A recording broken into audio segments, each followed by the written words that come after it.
ನಮ್ಮಲ್ಲ excellence Bengaluru ಪ್ರಸ್ತುತಪಡಿಸುವ daily news ಅನಾಲೈಸಿಸ್ಗೆ ಸ್ವಾಗತ.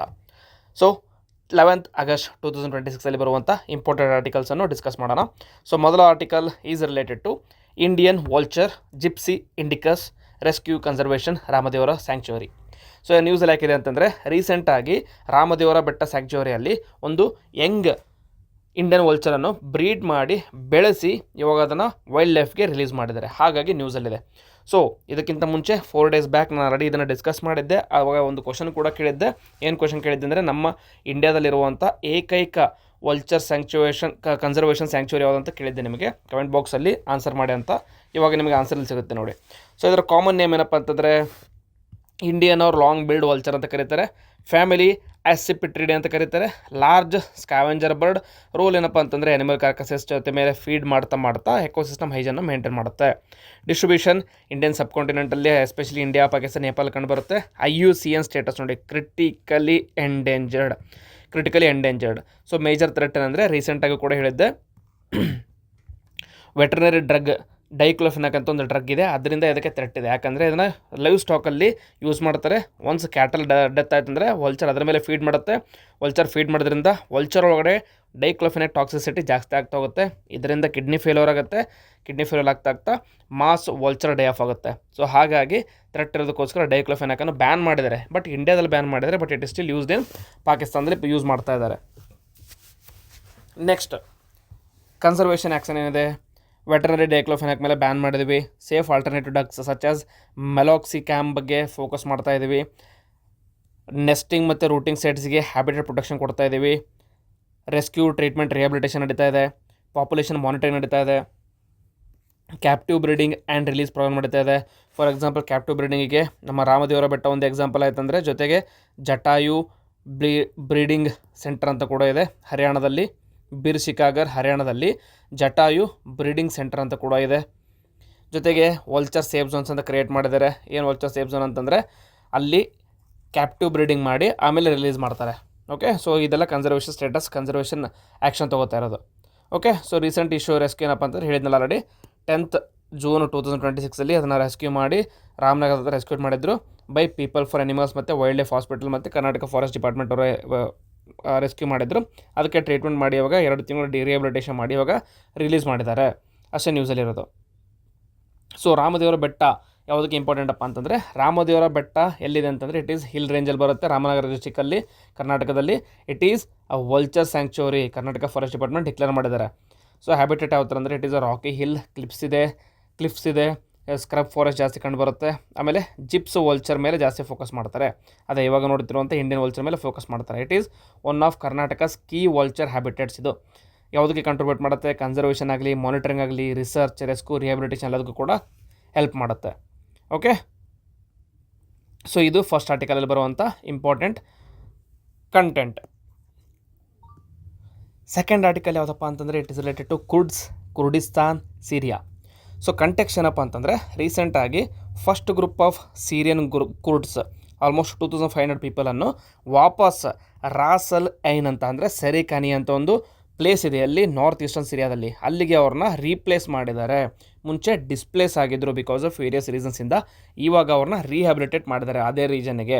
So this ಏನು ಫಾಲೋ ಮಾಡುತ್ತಂದರೆ, ಜನವರಿ 2024 ಒಂದು ಇಂಟಿಗ್ರೇಷನ್ ಅಗ್ರಿಮೆಂಟನ್ನು ಸೈನ್ ಮಾಡಲಾಗಿತ್ತು. ಯಾರ ಮಧ್ಯೆ, ಡಮಾಸ್ಕಸ್ ಸಿರಿಯನ್ ಗೌರ್ಮೆಂಟ್ ಮತ್ತು ಕುರ್ದಿಸ್ ಲೆಡ್ SDF ಅಂತ ಒಂದು ಗ್ರೂಪ್ ಇದೆ, ಇವರೆರಡರ ಮಧ್ಯೆ ಇಂಟಿಗ್ರೇಷನ್ ಅಗ್ರಿಮೆಂಟ್ ಆಗಿತ್ತು. ಅದರ ಪ್ರಕಾರ ಕುರ್ದಿಶರು ಮುಂಚೆ ಎಲ್ಲಿದ್ದರು ಅಲ್ಲಿಗೆ ಅವ್ರನ್ನ ರೀಇಂಟಿಗ್ರೇಟ್ ಮಾಡಿ ಅಂತ.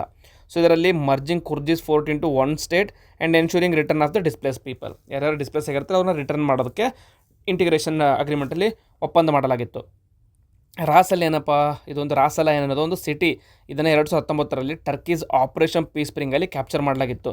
ಕ್ಯಾಪ್ಚರ್ ಮಾಡಿದ ಮೇಲೆ ಇಲ್ಲಿಂದ ಕುರ್ದ್ಸ್ ಇದಾರಲ್ಲ ಅವರು ಎಸ್ಕೇಪ್ ಆಗಿದ್ದರು. ಸೊ ಇದು ಕುರ್ದು ಸಿರಿಯಾ ಏನಪ್ಪ ಇದು ಅಂತಂದರೆ, ಕುರ್ದ್ಸ್ ಅಂತಂದರೆ it is an ethnic group. It is not a nation state. Very important, ethnic group ಅಂತ ನೆನಪಿಟ್ಕೊಳ್ಳಿ. ಇವ್ರು ಏನು ಸ್ಪೀಕ್ ಮಾಡ್ತಾರೆ, ಮಾತಾಡೋದು ಅಂತಂದರೆ ಇಂಡೋ ಇರಾನಿಯನ್ ಸ್ಪೀಕಿಂಗ್ ಲ್ಯಾಂಗ್ವೇಜ್, ಅದಕ್ಕೆ ಕುರ್ದಿಸ್ ಲ್ಯಾಂಗ್ವೇಜ್ ಅಂತ ಕೂಡ ಕರೀತಾರೆ. ಇದು one of the Iranian sub branch ಅಥವಾ ಪರ್ಷಿಯನ್ ಸಬ್ ಬ್ರಾಂಚ್ ಅಂತ ಕರೀತಾರೆ. ಪ್ರಿಡಾಮಿನೆಂಟ್ಲಿ ಸುನ್ನಿ ಮುಸ್ಲಿಮ್ಸ್ ಇರ್ತಾ ಇದರಲ್ಲಿ, but they also include Shia Muslims, Yazidis, Christians and others etcetera. ಯೋಚನೆ ಮಾಡಿ, ಕುರ್ದ್ಸ್ ಅಥವಾ ಕುರ್ದಿಸ್ತಾನ್ ಅಂದ ತಕ್ಷಣ ಕಂಪ್ಲೀಟ್ ಮುಸ್ಲಿಮ್ಸ್ ಅಲ್ಲ. There is difference between religion and ethnicity. Kurds is ethnicity. Okay, Kurd ethnicity ಇದೆ, religion Muslims ಇರ್ತಾರೆ, ಕ್ರಿಶ್ಚಿಯನ್ಸ್ ಇರ್ತಾರೆ, ಎಲ್ಲರೂ ಇರ್ತಾರೆ. So they are also often called as world's largest stateless ethnic group ಅಂತ ಕರೀತಾರೆ ಅವ್ರಿಗೆ. ಯಾಕೆಂದರೆ ಇಂಡಿಪೆಂಡೆಂಟ್ ಕುರ್ಡಿಶ್ ಕಂಟ್ರಿ ಇಲ್ಲ, ಬಟ್ ಅವ್ರ ಡಿಮ್ಯಾಂಡ್ ಏನು, ಒಂದು ಇಂಡಿಪೆಂಡೆಂಟ್ ಆಗಿರುವಂಥ ಕುರ್ದಿಸ್ತಾನ್ ಅಂತ ಒಂದು ದೇಶ ಬೇಕು ಅಂತ ಅವ್ರ ಡಿಮ್ಯಾಂಡ್ ಇದೆ ಯಾವಾಗಿದ್ದ ಕೂಡ. ಸೊ ಎಲ್ಲಿ ಕಂಡು ಬರ್ತಾರೆ ನಿಮಗೆ ಅವ್ರು ನಾರ್ಮಲ್ ಆಗಿ? Kurdistan is considered as a homeland for Kurdish people. So ಇವಾಗ ಡಿಫ್ರೆಂಟ್ ದೇಶದಲ್ಲಿ ಹರಿದು ಹೋಗಿದೆ. ಮುಂಚೆ ಕುರ್ದಿಸ್ತಾನ್ ಅಂತ ಒಂದು ಜಾಗ ಇತ್ತು. ಸೊ ಇದರ ನಾರ್ಮಲ್ ಆಗಿ 4 ಕಂಟ್ರೀಸ್ ಇದೆ: Turkey, Iran, Iraq, Syria. So ಇದು 4 ಕಂಟ್ರೀಸಲ್ಲಿ ಬರುವಂಥ ಚಿಕ್ಕ ಪಾರ್ಟ್ನ ಸೇರಿಸಿ ಕುರ್ದಿಸ್ತಾನ್ ಅಂತ ಅವರು ಡಿಕ್ಲೇರ್ ಮಾಡ್ಕೊತಾರೆ, ಕರೀತಾರೆ.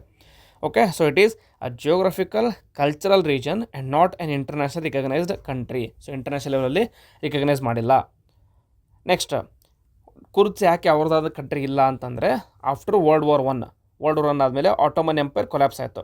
ಸೊ ಆಟೋಮನ್ ಎಂಪೈರ್ ಕೊಲ್ಯಾಪ್ಸ್ ಆದಮೇಲೆ ಟ್ರೀಟಿ ಆಫ್ ಸೆವರಸ್ನ ಮಾಡಲಾಯಿತು. ಟ್ರೀಟಿ ಆಫ್ ಸೆವರಸಲ್ಲಿ provision for a possibility of Kurdish self determination, even Kurdish state. ಅವಾಗ ಟ್ರೀಟಿ ಆಫ್ ಸೆವರಸ್ ಆದಮೇಲೆ ಕುರ್ದಿಸ್ ನೇಷನ್ ಅಥವಾ ಕುರ್ದಿಸ್ತಾನ್ ಮಾಡೋದಕ್ಕೆ ಅಲೋ ಮಾಡಿದರು. ಬಟ್ ಟ್ರೀಟಿ ಆಫ್ ಸೆವರಸ್ನ ಇಂಪ್ಲಿಮೆಂಟ್ ಮಾಡಲಾಗಲಿಲ್ಲ. ನೆಕ್ಸ್ಟ್, ಟ್ರೀಟಿ ಆಫ್ ಲೋಸನ್ ಅಂತ ಬಂತು 1923ರಲ್ಲಿ. ಅದರಲ್ಲಿ ನ್ಯೂ ಟರ್ಕಿನ ಎಸ್ಟಾಬ್ಲಿಷ್ ಮಾಡಿದರು, but no independent Kurdistan. Next, Kurdish populated territories were divided among Turkey, Iraq, Iran, Syria. So ಹೀಗಾಗಿ ಅವರು ಒಂದು ದೇಶದಲ್ಲಿ 4 ದೇಶದಲ್ಲಿ ಹರಿದೋಗಿದ್ದಾರೆ, ಬಟ್ 4 ದೇಶದಲ್ಲೂ ಕೂಡ ಅವರು ಮೈನಾರಿಟಿಯಾಗಿ ಉಳಿದಿದ್ದಾರೆ, ಮೇಜಾರಿಟಿಯಾಗಿ ಉಳಿದಿಲ್ಲ. ಹಾಗಾಗಿ ತಮ್ಮದೇ ಆದಂಥ ಒಂದು ದೇಶವನ್ನು ಡಿಕ್ಲೇರ್ ಮಾಡೋದಕ್ಕೆ ಆಗ್ತಾಯಿಲ್ಲ ಅವ್ರಿಗೆ. ಓಕೆ, ಸೊ ಇವಾಗ ನ್ಯೂಸಲ್ಲಿ ಇರೋದೇನಂತಂದರೆ ಸಿರಿಯಾದಲ್ಲಿರುವಂಥ ರೀಜನ್ ಬಗ್ಗೆ ನ್ಯೂಸಲ್ಲಿದೆ. ಸೊ ಹಾಗಾದರೆ ಸಿರಿಯಾ ಅಂದರೆ ಏನಪ್ಪ? Syria is a West Asian country. ಎಲ್ಲಿದೆ? ವೆಸ್ಟ್ ಏಷ್ಯಾದಲ್ಲಿದೆ. ಬಾರ್ಡರ್ ಯಾವುದಿದೆ? ಟರ್ಕಿ ಮೇಲೆ ಟರ್ಕಿ, ಪಕ್ಕಕ್ಕೆ ಇರಾಕ್, ಜೋರ್ಡಾನ್, ಇಸ್ರೇಲ್, ಲೆಬನಾನ್ ಬಗ್ಗೆ ಇದೆ. So capital city Damascus. Government ಇವಾಗ ಪ್ರೆಸಿಡೆನ್ಷಿಯಲ್ ರಿಪಬ್ಲಿಕ್ ಇದೆ. ಇದರಲ್ಲಿ ಎಥ್ನಿಕ್ ಕಾಂಪೋಸಿಷನ್ ಏನಪ್ಪ ಅಂತಂದರೆ ಅರಬ್ಸ್ ಇದ್ದಾರೆ ಜಾಸ್ತಿ, ಮೆಜಾರಿಟಿ. ದೆನ್ ಕುರ್ದ್ಸ್ ಇದ್ದಾರೆ, ಅಸೀರಿಯನ್ಸ್ ಇದ್ದಾರೆ, ತುರ್ಕಮೆನ್ಸ್, ಅರ್ಮೇನಿಯನ್ಸ್, ಎಕ್ಸೆಟ್ರಾ ಇದ್ದಾರೆ. ಸೊ 2011ರಿಂದ ಸಿವಿಲ್ ವಾರ್ ನಡೀತಾ ಇದೆ ಅಲ್ಲಿ. ಓಕೆ, ಸೊ ರಾಸಲ್ ಏನೇನಂತಂದರೆ, ರಾಸಲ್ ಏನಿರೋದಲ್ಲಿ ಇಲ್ಲೊಂದು ಹಲ್ ಹಕ್ಸಾ ಅಂತ ಒಂದು ಸಿರಿಯಾದಲ್ಲಿ, ನಾರ್ತ್ ಈಸ್ಟರ್ನ್ ಸಿರಿಯಾದಲ್ಲಿ ಒಂದು ಜಾಗ ಇದೆ. ಅಲ್ಲಿರುವಂಥ ಸಿಟಿದಲ್ಲಿ ಡಿಸ್ಪ್ಲೇಸ್ ಮಾಡಲಾಗಿತ್ತು. ಇವಾಗ ಅವ್ರನ್ನ ರೀಪ್ಲೇಸ್ ಮಾಡಲಾಗಿದೆ ಅಥವಾ ರಿಹ್ಯಾಬಿಲಿಟೇಟ್ ಮಾಡಲಾಗಿದೆ. ಸೊ ಸ್ಟ್ರಾಟಜಿಕಲಿ ಇಂಪಾರ್ಟೆಂಟ್ ಅವನಿಂದ northern frontier, historically part of Kurdish populated region. So this is about Syria. ಸಿರಿಯಲ್ಲಿ ಕುರ್ದಿಸ್ತಾನಲ್ಲಿ ಬರುತ್ತಂದರೆ ಫ್ಯೂ ಪಾರ್ಟ್ಸ್ ಆಫ್ ಕುರ್ದಿಸ್ತಾನ್ ಸಿರಿಯಾದಲ್ಲಿ ಬಿಲಾಂಗ್ ಆಗಿದೆ. Very important. ನೆಕ್ಸ್ಟ್, ಕುರ್ಡ್ಸ್ ಏನು ಡಿಮ್ಯಾಂಡ್ ಏನಪ್ಪ? ಒಂದು ಮೇಜರ್ ಡಿಮ್ಯಾಂಡ್ ಏನಪ್ಪ ಅಂತಂದರೆ ಅವ್ರಿಗೆ ಇಂಡಿಪೆಂಡೆನ್ಸ್ ಬೇಕು, ಒಂದು ಸಪ್ರೇಟ್ ಕುರ್ದಿಸ್ತಾನ್ ಸ್ಟೇಟ್ ಬೇಕಂತ ಅವ್ರ ಡಿಮ್ಯಾಂಡ್ ಇದೆ. ನೆಕ್ಸ್ಟ್, ಆಟೋನಮಿ, ಸೆಲ್ಫ್ ಗೌರ್ಮೆಂಟ್ ಬೇಕು, ವೆಲ್ ದ ಎಕ್ಸಿಸ್ಟಿಂಗ್ ಸ್ಟೇಟ್ಸ್ ಇರಲಿ. ಫೆಡರಲಿಸಮ್ ಬೇಕು, ಫೆಡರಲ್ ಸ್ಟ್ರಕ್ಚರ್ ಕೊಡಿ, ಸಬ್ಸ್ಟ್ಯಾನ್ಷಿಯಲ್ ಕಾನ್ಸ್ಟಿಟ್ಯೂಷನ್ ಪವರ್ ಕೊಡಿ ನಮಗೆ, ಕಲ್ಚರಲ್ ರೈಟ್ಸ್ ಕೊಡಿ, ಲ್ಯಾಂಗ್ವೇಜ್ ಆಗಲಿ, ಎಜುಕೇಷನ್ ಆಗಲಿ, ಐಡೆಂಟಿಟಿ ಮೇಲೆ ಪ್ರಿಸರ್ವ್ ಮಾಡೋದಕ್ಕೆ ಒಂದು ರೈಟ್ಸ್ ಕೊಡಿ ನಮಗೆ. ದೆನ್ ಪೊಲಿಟಿಕಲ್ ರೆಪ್ರೆಸೆಂಟೇಷನ್ ಕೂಡ ಬೇಕು ಅಂತಾರೆ. ಸೊ ಗವರ್ನೆನ್ಸಲ್ಲಿ ಪಾರ್ಟಿಸಿಪೇಟ್ ಮಾಡೋದಕ್ಕೆ ಅಲೋ ಮಾಡಿ. ಜೊತೆಗೆ ಸಿಟಿಸನ್ಶಿಪ್ ಮತ್ತು ಪ್ರಾಪರ್ಟಿ ರೈಟ್ಸ್, ಎಸ್ಪೆಷಲಿ ಇನ್ ಸಿರಿಯಾದಲ್ಲಿ ಅವರಿಗೆ ಸಿಟಿಸನ್ಶಿಪ್ ಮತ್ತು ಪ್ರಾಪರ್ಟಿ ರೈಟ್ಸ್ನ ಕೊಟ್ಟಿಲ್ಲ. ಸೊ ಅದಕ್ಕೂ ಕೂಡ ನಮಗೆ ರೈಟ್ಸ್ ಕೊಡಿ ಅಂತ ಅವ್ರ ಡಿಮ್ಯಾಂಡ್ ಇದೆ. ಆಮೇಲೆ ಒಂದು ಸಿಂಗಲ್ ಡಿಮ್ಯಾಂಡ್ ಯಾರಿಗೂ ಇಲ್ಲ, ಯಾಕೆಂತಂದರೆ ಅವರು ಬೇರೆ ದೇಶದಲ್ಲಿ ಹರಿದೋಗಿದ್ದಾರೆ. ಸೊ ಬೇರೆ ಕುರ್ಚಿನ ಬೇರೆ ದೇಶದಲ್ಲಿರುವಾಗ ಡಿಮ್ಯಾಂಡ್ ಬೇರೆ ಇದೆ. ಯಾಕಂದರೆ ಸಿರಿಯಾದಲ್ಲಿ ಅವರಿಗೆ ಬೇಸಿಕ್ ರೈಟ್ಸ್ ಕೂಡ ಕೊಟ್ಟಿಲ್ಲ. ಹಾಗಾಗಿ ಅವರ ಡಿಮ್ಯಾಂಡ್ಸ್ ಏನಿದೆ basic rights.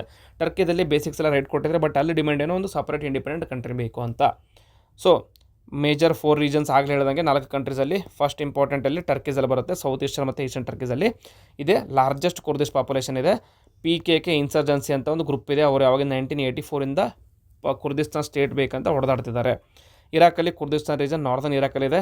ಕಾನ್ಸ್ಟಿಟ್ಯೂಷನಲ್ಲಿ recognised as an autonomous region ಅಂತ ಕನ್ಸಿಡರ್ ಮಾಡ್ತಾರೆ. ಅದಕ್ಕೆ ಸಪ್ರೇಟ್ ಆದ ಗೌರ್ಮೆಂಟ್, ಪಾರ್ಲಿಮೆಂಟ್, ಪೆಶಾಮ್ರ ಎಲ್ಲ ಇರುತ್ತೆ ಅದರಲ್ಲಿ. ಇರಾನಲ್ಲಿ, ನಾರ್ತ್ ವೆಸ್ಟರ್ನ್ ಇರಾನಲ್ಲಿ ಕೂಡ ಇರಾನಿಯನ್ ಕುರ್ದಿಸ್ತಾನ್ ಕಂಡು ಬರ್ತಾರೆ. ಇಲ್ಲಿ ಕಲ್ಚರ್ ಮತ್ತು ಪೊಲಿಟಿಕಲ್ ಚಾಲೆಂಜಸ್ ಕಂಡು ಬರುತ್ತೆ ಕುರ್ದ್ಸ್ಗೆ. ಸಿರಿಯಾದಲ್ಲಿ, ನಾರ್ತ್ ಈಸ್ಟರ್ನ್ ಸಿರಿಯಾದಲ್ಲಿ ಹಸಕಾ, ಕಬಾನೆ, ಆಫ್ರಿನ್ ಅಂತ ರೀಜನ್ಸ್ ಇದೆ. ಇದು largest ethnic minority in Syria. ಅವರು many US stateless in the past, ಇವಾಗ ಸೆಲ್ಫ್ ಅಡ್ಮಿನಿಸ್ಟ್ರೇಷನ್ ಮತ್ತು ಸಿವಿಲ್ ವಾರಲ್ಲಿ ಸೆಲ್ಫ್ ಅಡ್ಮಿನಿಸ್ಟ್ರೇಷನ್ನ ಕ್ಲೇಮ್ ಮಾಡಿದ್ದಾರೆ ಅವರು. Okay, so this is about Kurdistan. Okay, so UPSC ಪ್ರಿಲಿಮ್ಸಲ್ಲಿ ಇದನ್ನು ಕೇಳುವಂಥ ಚಾನ್ಸಸ್ ಇದೆ. ಜೊತೆಗೆ ಟರ್ಕಿ ಮತ್ತು ಕುರ್ದಿಸ್ತಾನ್ ಇಶ್ಯೂ ಏನಪ್ಪ ಅಂತಂದರೆ, Turkey as the largest Kurdish population. So PKK ಅಥವಾ ಕುರ್ದಿಸ್ತಾನ್ ವರ್ಕರ್ ಪಾರ್ಟಿ ಅಂತ ಒಂದು ಗ್ರೂಪ್ ಇದೆ. ಅವರು 1984ರಿಂದ ಒಂದು ಇನ್ಸರ್ಜೆನ್ಸಿನ ಲಾಂಚ್ ಮಾಡಿದ್ದಾರೆ. ಇನ್ಸರ್ಜೆನ್ಸಿ ಹೆಂಗಿದೆ? ಆರ್ಮ್ಡ್ ಇನ್ಸರ್ಜೆನ್ಸಿ ಇದೆ. So Turkey, European Union, USA etcetera designate PKK as a terrorist organisation. Kurds ಅಂದ ತಕ್ಷಣ PKK ಅಂತಲ್ಲ, PKK is just one of the party representing Kurds. So as of August 2026, Turkey and PKK are pursuing a peace and disarmament process. So this is about Kurds and Kurdistan. Everything you need to know about Kurds and Kurdistan. Very important article. Next 3ನೇ article ಯಾವುದಪ್ಪ ಅಂತಂದರೆ, ನಮ್ಮ ಕರ್ನಾಟಕದ Kalaburagi fort ಅಥವಾ Gulbarga fort ನ್ಯೂಸಲ್ಲಿ ಹಾಕಿದೆ. Kalaburagi MP ಅವರು 20 crore demand ಮಾಡಿದ್ದಾರೆ ಸೆಂಟರಿಂದ ಕನ್ಸರ್ವೇಷನ್ ಮತ್ತು ರೀಜನರೇಷನ್ ಪ್ರಾಜೆಕ್ಟ್ಗೋಸ್ಕರ ಕಲಬುರಗಿ ಫೋರ್ಟ್ನ ಪ್ರಮೋಟ್ ಮಾಡೋದಕ್ಕೋಸ್ಕರ. ಸೊ ಹಾಗಿದ್ರೆ ಫೋರ್ಟ್ ಬಗ್ಗೆ ನೋಡ್ಕೊಂಬರೋಣ. ಎಲ್ಲಿದೆ? ಆಬ್ವಿಯಸ್ಲಿ ನೇಮ್ ಹೇಳ್ದಂಗೆ ಕಲಬುರಗಿ ಅಥವಾ ಗುಲ್ಬರ್ಗ ಕರ್ನಾಟಕದಲ್ಲಿದೆ. Also known as Gulbarga fort. ಇದನ್ನು ಕನ್ಸ್ಟ್ರಕ್ಟ್ ಮಾಡಿರೋದು 12th centuryಯಲ್ಲಿ ಬೈ ರಾಜ ಗುಲ್ಚಂದ್ ಕನ್ಸ್ಟ್ರಕ್ಟ್ ಮಾಡಿರ್ತಾರೆ. Federated dynasty of Kakatiya dynasty. So Kakatiya dynasty ಒಂದು ಸಾಮಂತ ದೊರೆಯಾದಂಥ ರಾಜ ಗುಲ್ಚಂದ್ ಅದನ್ನು ಕನ್ಸ್ಟ್ರಕ್ಟ್ ಮಾಡಿರುತ್ತೆ ಇನಿಷಿಯಲ್ ಡೇಸಲ್ಲಿ. ಬಟ್ ಲೇಟರ್ ಡೇಸಲ್ಲಿ ಅಲಾವುದ್ದೀನ್ ಹಸನ್ ಬಹಮನ್ ಶಾ, ಬಹಮನ್ ಡೈನಾಸ್ಟಿ ಯಾವಾಗ ಇತ್ತಲ್ಲ, ಸೊ ಅದರ ಫೌಂಡರ್ ಯಾರು? ಅಲಾವುದ್ದೀನ್ ಹಸನ್ ಬಹಮದ್ ಶಾ. ಅವರು ಇದನ್ನು ಸ್ಟ್ರೆಂಥನ್ ಮಾಡಿರ್ತಾರೆ. Then it is served as a capital of Bahmani sultanate from 14th to 16th century. Okay, so image ನೋಡಿದರೆ ಇಲ್ಲಿ ಕಂಡುಬರುತ್ತೆ ನೋಡಿ, ಚೆನ್ನಾಗಿರುವಂಥ ಒಂದು ಫೋರ್ಟ್ ಇದೆ. ಸೊ ಆರ್ಕಿಟೆಕ್ಚರ್ ಅಂತಂದರೆ it is a blend of Hindu and Islamic architecture. ಇದಕ್ಕೆ ಸಿಂಕ್ರೆಟಿಕ್ ಆರ್ಕಿಟೆಕ್ಚರ್ ಅಂತ ಕರೀತಾರೆ. ಸಿಂಕ್ರೆಟಿಕ್ ಅಂದರೆ ಏನು? Both foreign and Indian. So Hindi and Islamic ಆರ್ಕಿಟೆಕ್ಚರ್ನ ಇದರಲ್ಲಿ ಕಂಡುಬರುತ್ತೆ. ಈ ಗ್ರಾನೈಟ್ ಯೂಸ್ ಮಾಡ್ಕೊಂಡು, ಲೈಮ್ಸ್ಟೋನ್ ಯೂಸ್ ಮಾಡ್ಕೊಂಡು ಬಿಲ್ಡ್ ಮಾಡಲಾಗಿದೆ. Structure includes mask, palace, Toms and other buildings ಇದೆ. ನೋಟಬಲ್ ಫೀಚರ್ಸ್ ಮ್ಯಾಸಿವ್ ವಾಲ್ಸ್ ಇದೆ, ಬ್ಯಾಸ್ಟೆನ್ಸ್ ಇದೆ, ಆರ್ನೆಟ್ ಗೇಟ್ವೇಸ್, ಇಂಟ್ರಿಕೇಟ್ ಕರವಿಂಗ್ಸ್ ಎಲ್ಲ ಕಂಡುಬರುತ್ತೆ ಅದರಲ್ಲಿ. ಸೊ ಲೇಔಟ್ ಏನು ರಿಫ್ಲೆಕ್ಟ್ ಮಾಡುತ್ತೆ ಅಂದರೆ strategic importance with concentric walls and defensive structures which are design to withstand sieges. ಅಂದರೆ ಅವಾಗಿನ ಕಾಲದಲ್ಲಿ ಯುದ್ಧ ಆದಾಗ ಅದನ್ನು ಕಾಂಕರ್ ಮಾಡೋಕ್ಕೆ ಆಗಬಾರ್ದು ಅನ್ನೋದಕ್ಕೋಸ್ಕರ ಪ್ರಾಪರಾಗಿ ಬಿಲ್ಡ್ ಮಾಡಲಾಗಿತ್ತು. ಸೊ ಕೀ ಫೀಚರ್ಸ್ ಅಂದರೆ ಇದರಲ್ಲಿ ಆಲ್ಮೋಸ್ಟ್ 15 ಟವರ್ಸ್ ಇದೆ, 15 ಬ್ಯಾಸ್ಟನ್ಸ್ ಇದೆ, 26 ಗನ್ಸ್ ಇದೆ ಮೌಂಟೆಡ್ ಇನ್ಸೈಡ್ ಆಫ್ ಫೋರ್ಟ್. ಆಮೇಲೆ each gun is about 8 meters long and well preserved ಇದೆ ಏನಾದರೂ. ಸೊ ಇದ್ರ ಇನ್ಸೈಡ್ ಒಳಗಡೆ ಒಂದು ಇಂಪಾರ್ಟೆಂಟ್ ಮಾನ್ಯುಮೆಂಟ್ ಏನಪ್ಪ ಅಂತಂದರೆ ಜಮ್ಮಾ ಮಸೀದ್. ವಿತಿನ್ ಫೋರ್ಟ್ ಒಳಗಡೆ ಜಮ್ಮಾ ಮಸೀದ್ ಇದೆ. One of the most important structures in the fort. It is associated with Bahmani period. So historical significance ಅಂದರೆ ಫಸ್ಟ್ ಕಾಕತಿ ಇನ್ಫ್ಲುಯೆನ್ಸ್ ಇತ್ತು, next Bahmani sultanate, and then Kalaburagi is the first becomes capital of Bahmani sultanate and later capital shifted to Bidar. Okay, so this is about Kalaburagi fort. Next ಏನಪ್ಪ article? It is related to Betwa river which is the right bank tributary of Yamuna. ನ್ಯೂಸಲ್ಲಿ ಯಾಕಿದೆ ಅಂತಂದರೆ ರೀಸೆಂಟಾಗಿ 4-5 ದಿನದಿಂದ ತುಂಬ continuous ಆಗಿ ಮಳೆ ಬರ್ತಾ ಇದೆ. ಸೊ ಮಳೆ ಬರೋದ್ರಿಂದ ಬೇತ್ವಾ ರಿವರಲ್ಲಿರುವಂಥ ವಾಟರ್ ಲೆವೆಲ್ ತುಂಬ ಹೈ ಆಗಿದೆ, ಅದರಿಂದ ಫ್ಲಡ್ಸ್ ಆಗುವಂಥ ಚಾನ್ಸಸ್ ಇದೆ ಅಂತ ಕನ್ಸರ್ನ ರೇಸ್ ಮಾಡಿದ್ದಾರೆ. ಸೊ ಹಂಗಿದ್ರೆ ಬೇತ್ವಾ ರಿವರ್ ಏನಪ್ಪ? Betwa river it is a very significant river in central and northern India and it is an important tributary of right bank tributary. So right ಸೈಡಿಂದ ಜಾಯ್ನ್ ಆಗುವಂಥ important tributary of Yamuna river. So ಈ Yamuna river ಹೋಗಿ ಗಂಗಾ ರಿವರ್ಗೆ ಸೇರ್ಕೊಳ್ಳುತ್ತೆ. ಅಲ್ಲಿ ಪ್ರಯಾಗ್ರಾಜ್ ಅಥವಾ Allahabad, previous ಆಗಿ ಅಲಹಾಬಾದ್ ಅಥವಾ ಈಗ ಪ್ರಯಾಗ್ರಾಜ್ ಅಂತ ಕರೀತಾರೆ, ಅಲ್ಲಿ ಸೇರಿಕೊಳ್ಳುತ್ತೆ. ಓಕೆ, ಟೋಟಲ್ ಅಂತ ಎಷ್ಟಿದೆ? ಆಲ್ಮೋಸ್ಟ್ 590 kilometers ಉದ್ದ ಇದೆ. ಸೊ MP ಯಲ್ಲಿ 232 kilometers, UP-ದಲ್ಲಿ 58 kilometers ಇದು ಮಾಡುತ್ತೆ. ಸೊ ನಾನ್ ನ್ಯಾವಿಗೇಬಲ್ ಅಂತಂದರೆ ಇಲ್ಲಿ ಹಡಗು ದೋಣಿಯನ್ನು ಸಾಗಿಸೋದಕ್ಕಾಗಲ್ಲ. ಯಾಕೆ ಅಂತಂದರೆ because of high seasonable variate ಇದೆ. ಮಾನ್ಸೂನಲ್ಲಿ ವೆರಿ ಹೈ ಡಿಸ್ಚಾರ್ಜ್ ಆಗುತ್ತೆ, ಸಮ್ಮರಲ್ಲಿ ಎಕ್ಸ್ಟ್ರೀಮ್ಲಿ ಲೋ ಡಿಸ್ಚಾರ್ಜ್ ಇರುತ್ತೆ. ಸೊ ಹಾಗಾಗಿ ಇಲ್ಲಿ ನ್ಯಾವಿಗೇಷನ್ ಮಾಡೋದಕ್ಕೆ ಪ್ರಾಪರಾಗಿ ಆಗೋದಿಲ್ಲ ಅಂತ ಹೇಳಲಾಗುತ್ತೆ. ಸೊ ಒರಿಜಿನಲಿಂದ ಸ್ಟಾರ್ಟ್ ಆಗುತ್ತೆ ಅಂತಂದರೆ ಝರ್ರಿ ವಿಲೇಜ್ ಅಂತ ಇದೆ, ಅಲ್ಲಿ Raisen district in Madhya Pradesh near ಭೋಪಾಲಲ್ಲಿ ಒರಿಜಿನೇಟ್ ಆಗುತ್ತೆ. ಇದು originates at an elevation of 460 meters in Vindhya ಹಿಲ್ಸಿಂದ ಒರಿಜಿನೇಟ್ ಆಗುತ್ತೆ. ನಾರ್ತ್ ಈಸ್ಟರ್ನ್ ಡೈರೆಕ್ಷನಲ್ಲಿ ಬುಂದೇಲ್ಖಂಡ್ ರೀಜನಿಂದ ಪಾಸ್ ಆಗ್ತಾ ಹೋಗಿ ಉತ್ತರ ಪ್ರದೇಶ ಜಾಯ್ನ್ ಆಗುತ್ತೆ. ಉತ್ತರ ಪ್ರದೇಶದಿಂದ ಮುಂದೆ ಹೋಗಿ ಮಾಲ್ವಾ ಪ್ಲಾಟೋ ಪಾಸ್ ಆಗಿ ಬುಂದೇಲ್ಖಂಡಲ್ಲಿ ಹೋಗಿ ನೆಕ್ಸ್ಟ್ ಯಮುನಾ ರಿವರಲ್ಲಿ ಹರಿಂಪುರ್ ಟೌನ್ ಅಂತ ಇದೆ ಉತ್ತರ ಪ್ರದೇಶದಲ್ಲಿ, ಅಲ್ಲಿ ಯಮುನಾ ರಿವರಲ್ಲಿ ಜಾಯ್ನ್ ಆಗುತ್ತೆ. ಓಕೆ, ಸೊ ವಿಂಧ್ಯಿಂದ ಸ್ಟಾರ್ಟ್ ಆಗಿ ಮಾಳ್ವಾ ಬುಂದೇಲ್ಖಂಡ್ ಪ್ಲಾಟೋ ರೀಜನ್ನ ಕ್ರಾಸ್ ಆಗಿ ಉತ್ತರ ಪ್ರದೇಶಲ್ಲಿ ಹರಿಂಪುರಲ್ಲಿ ಯಮುನಾ ರಿವರ್ನ ಜಾಯ್ನ್ ಆಗುತ್ತೆ. ಓಕೆ, ಸೊ ಇದಕ್ಕೂ ಕೂಡ ಟ್ರಿಬ್ಯೂಟರೀಸ್ ಇದೆ. ಜಾಮ್ನಿ ರಿವರ್, ದಾಸನ್ ರಿವರ್ ಅಂತಿದೆ. ಆಮೇಲೆ ಡ್ಯಾಮ್ಸ್ ಇದಕ್ಕೆ very important, Dukwan dam, Deogarh dam and Rajghat dam. So significance ಏನಪ್ಪ ಅಂತಂದರೆ ಈ ರಿವರನ್ನು ಮಹಾಭಾರತದಲ್ಲೂ ಕೂಡ ಮೆನ್ಷನ್ ಮಾಡಲಾಗಿದೆ.